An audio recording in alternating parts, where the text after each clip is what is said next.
Zjavne, že Bielemu nechcela robiť rošáda. Mal na to už asi 5 dobrých možností. Teraz možno tiež dal C3. No, Strauss bere D4, teraz nepôsobí vôbec dobre. To sú D4, to je rýchlostné. Hej, tam tí rôznofarební strelci a hlavne ten D4, ktorý nebude mať oponenta, to bude veľmi silné. Akože toto je dračí strelec, toho sa zbavovať naozaj iba v akutných prípadoch. On je aj útočnú funkciu, ale teda hlavne je to domovník a bráni kráľa. Niečo iné malo prísť. Neviem. Hrozí dáma H2 asi, ale ešte to nie je s tým čiernym nejaké kritické, myslím si.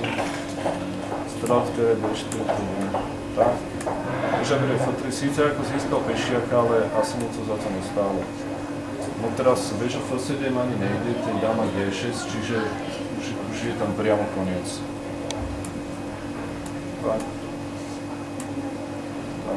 Tak. No. Hotovo. Takže Roša to nerobil dokonca. Mohol mi ju zakončiť partiu možno nejak.